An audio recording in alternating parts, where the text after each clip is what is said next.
मेरी पसंदीदा कविता की काव्य पाठ श्रृंखला में आज आप सुनिए हिंदी की सशक्त कवित्री अनामिका चक्रवर्ती की कविताएं। उनकी पहली कविता का शीर्षक है तुम मिलना। तुम मिलना मुझे उन रास्तों पर कभी, तुम मिलना मुझे उन रास्तों पर कभी, जहां सबके गुजर जाने के बाद बहुत अकेला हो रास्ता।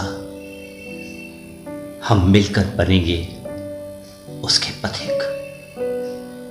तुम मिलना मुझे उन रास्तों पर कभी, तुम मिलना उस स्वप्न में कभी, जहां सिर्फ तुम सत्य का शिलान्यास कर सको।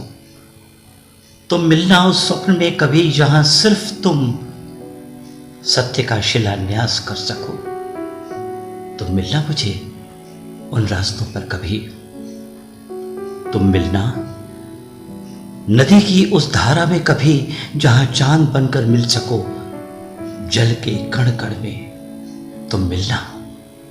तुम मिलना नदी की उस धारा में कभी, जहां चांद बनकर मिल सको जल के कण कण में। तुम मिलना देवताओं के उस संसार में कभी, तुम मिलना देवताओं के उस संसार में कभी, जहां वास हो तुम्हारा आस्था के विश्वास के रूप में।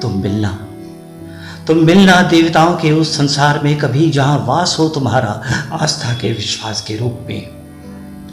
तुम मिलना जीवन के उस अंतिम क्षण में मुझे, तुम मिलना जीवन के उस अंतिम क्षण में मुझे, जहां मेरी मुक्ति के लिए बन सको पवित्र शब्दों का उच्चारण, जहां मेरी मुक्ति के लिए बन सको पवित्र शब्दों का उच्चारण। तुम मिलना मुझे उन रास्तों पर कभी, जहां सबके गुजर जाने के बाद बहुत अकेला हो रास्ता। हम मिलकर बनेंगे उसके पथिक। और अब सुनिए अनामिका चक्रवर्ती की एक और कविता। शीर्षक है प्रेम कविताएं। प्रेम करके कविताएं लिखना आसान है, प्रेम करके कविताएं लिखना आसान है, कविताएं लिखकर प्रेम करना नहीं। प्रेम करके कविताएं लिखना आसान है, कविताएं लिखकर प्रेम करना नहीं। कविता लिखना आसान है, प्रेम करना नहीं। कविता लिखना आसान है, प्रेम करना नहीं। प्रेम करके कविताएं लिखना आसान है, कविताएं लिखकर प्रेम करना नहीं। तो प्रेम कविताएं प्रेम करके लिखी गई, या कविता लिखते लिखते प्रेम हो गया? तो प्रेम कविताएं प्रेम करके लिखी गई, या कविता लिखते लिखते प्रेम हो गया? या प्रेम और कविताएं साथ साथ जीते मरते रहे? प्रेम करके कविताएं लिखना आसान है, कविताएं लिखकर प्रेम करना नहीं। कविता लिखना आसान है, प्रेम करना नहीं। तो प्रेम कविताएं प्रेम करके लिखी गई, या कविता लिखते लिखते प्रेम हो गया? या प्रेम और कविताएं साथ साथ जीते मरते रहे? फिर भी कितनी सहजता से हो जाता है प्रेम, फिर भी कितनी सहजता से हो जाता है प्रेम।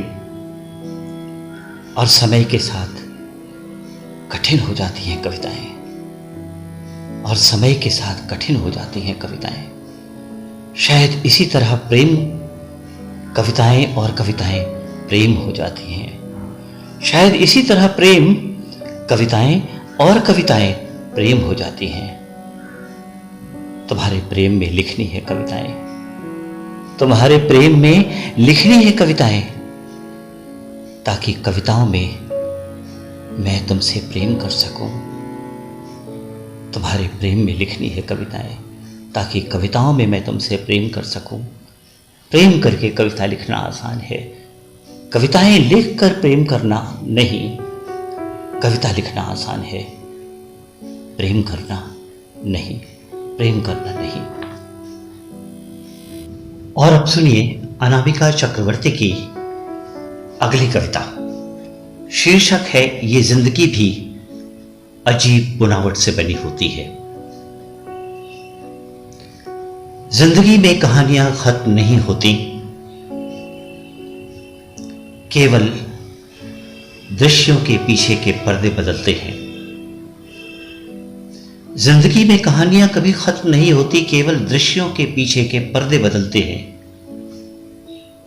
कलाकार तो वही रहते हैं, किरदार बदलते हैं। जिंदगी में कहानियां कभी खत्म नहीं होती, केवल दृश्यों के पीछे के पर्दे बदलते हैं। कलाकार तो वही रहते हैं, किरदार बदलते रहते हैं। और बदलते रहते हैं अपने मुखौटे, और बदलते रहते हैं अपने मुखौटे। कभी उनके कान नहीं होते, कभी उनके मुंह नहीं होते, कभी उनकी आंखें नहीं होती।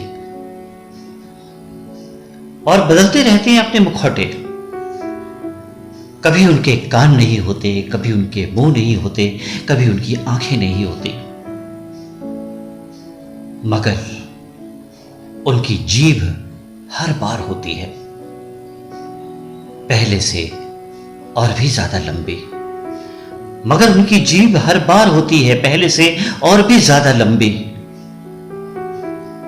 उनके पैर और उनकी चाल दृश्यों के पीछे बदलते पर्दों के साथ बदलती रहती है। उनके पैर और उनकी चाल दृश्यों के पीछे बदलते पर्दों के साथ बदलती रहती है। जिंदगी में कहानियां खत्म नहीं होती, केवल दृश्यों के पीछे के पर्दे बदलते हैं। कलाकार तो वही रहते हैं, किरदार बदलते रहते हैं, किरदार बदलते रहते हैं। और अब सुनिए अनामिका चक्रवर्ती की कविता सांकल। अपना पसीना पोंछकर आंचल को कमर में खोस लेती है और आंसू पोंछकर सर पर रख लेती है। अपना पसीना पोंछकर आंचल को कमर में खोस लेती है और आंसू पोंछकर सर पर रख लेती है। स्त्रियां जानती हैं नमक के अनुपात का अनुमान लगाना। वो बिना चखे ही स्वाद को परख लेती है।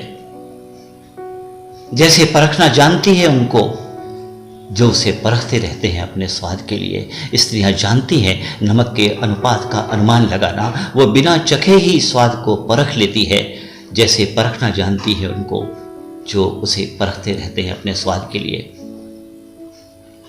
स्त्री झूठा नहीं करती कभी चूल्हे पर रखे चौके को। वो जानती है बुझाना चूल्हे की लकड़ी को पानी के छींटों का अंदाज होता है उसे। स्त्री झूठा नहीं करती कभी चूल्हे पर रखे चौके को।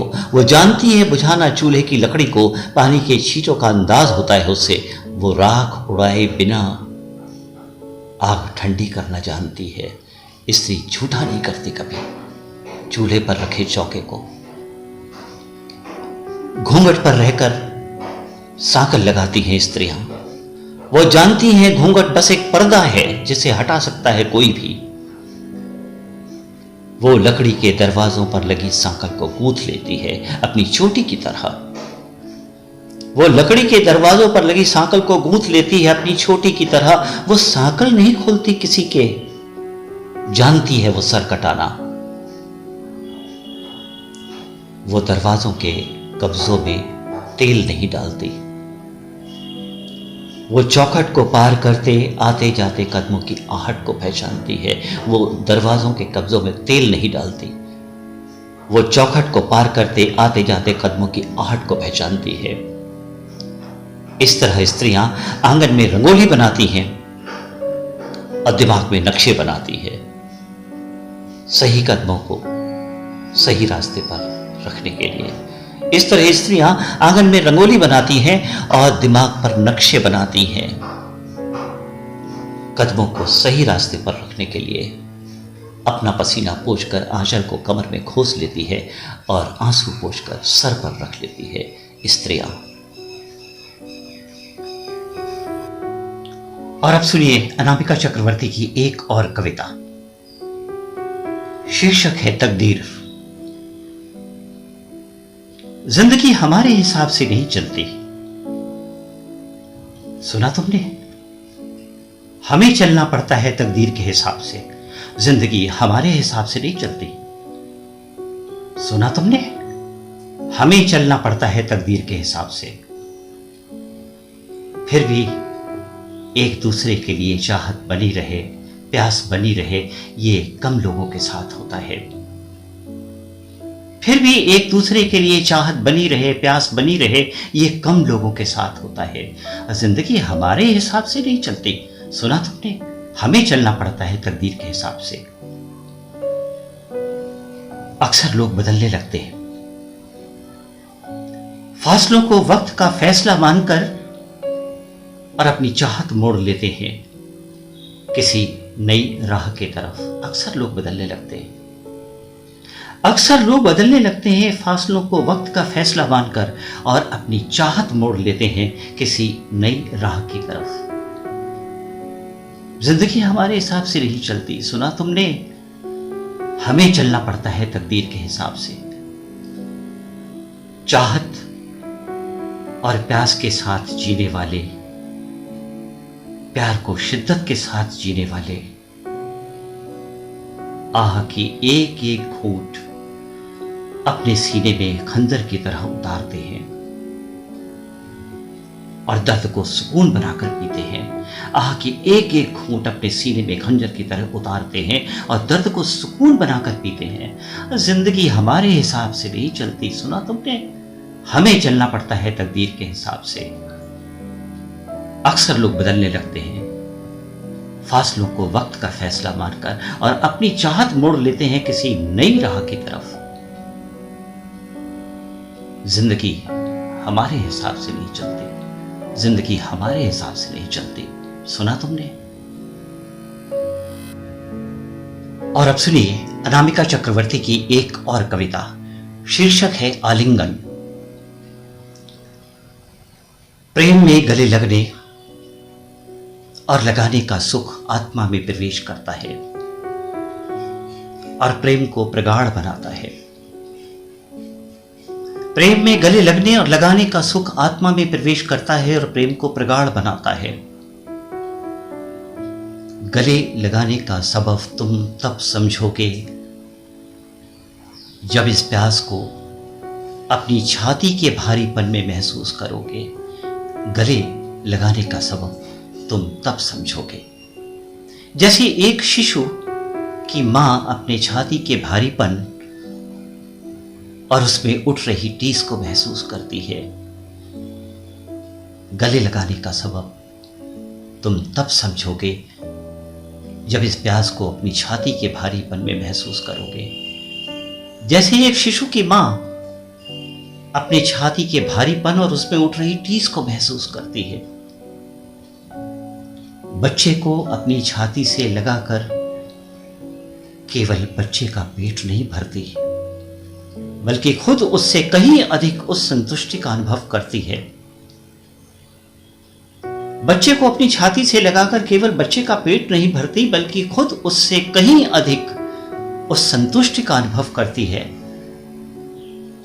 जो बच्चे की भूख मिटाकर वो अपनी छाती के भारीपन से और उसकी टस टस हो रही पीड़ा से मुक्ति पाकर आत्म सुख को भी अनुभव करती है।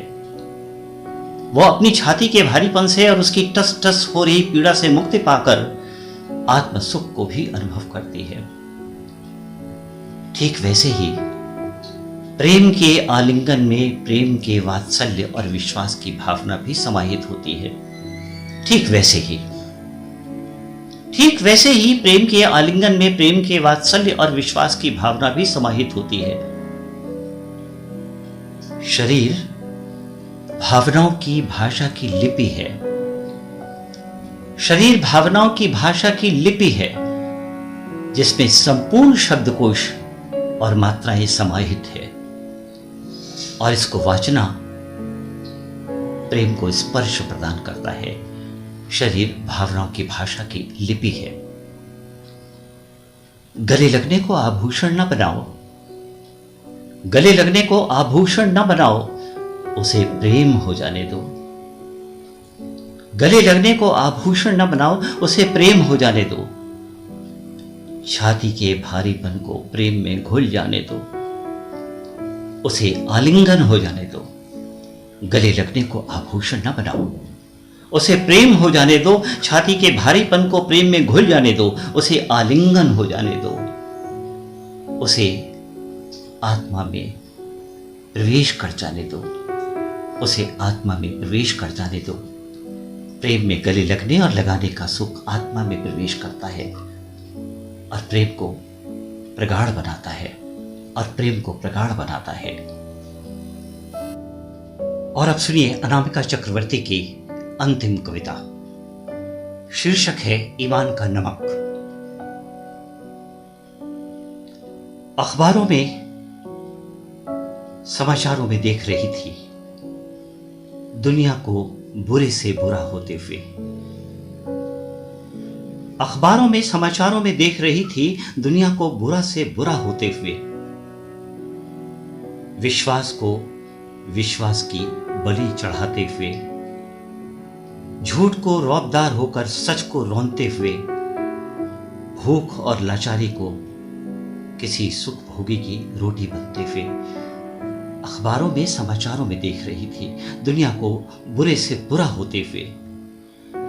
विश्वास को विश्वास की बलि चढ़ाते हुए, झूठ को रौबदार होकर सच को रौंदते हुए, भूख और लाचारी को किसी सुख सुविधा की रोटी बनते हुए, बेबसी और नादानियों को चमकते शहरों में सिसकते हुए। हर कोई सौदागर बना हुआ है, हर सौदे पर जमीन को बेचते हुए। बेबसी और नादानियों को चमकते शहरों में सिसकते हुए। हर कोई सौदागर बना हुआ है, हर सौदे पर जमीर को बेचते हुए। अखबारों में, समाचारों में देख रही थी दुनिया को बुरे से बुरा होते हुए। बचे हुए ईमानदार खुद से लज्जित होकर देखते हैं आत्मा की आंखों से ईमान के नमक को बार बार पानी पीते हुए। बचे हुए ईमानदार खुद से लज्जित होकर देखते हैं आत्मा की आंखों से ईमान के नमक को बार बार पानी होते हुए। अखबारों में, समाचारों में देख रही थी दुनिया को बुरे से बुरा होते हुए, दुनिया को बुरे से बुरा होते हुए। लेकिन बचे हुए ईमानदार खुद से लज्जित होकर देखते हैं आत्मा की आंखों से ईमान के नमक को बार बार पानी होते हुए, ईमान के नमक को बार बार पानी होते हुए।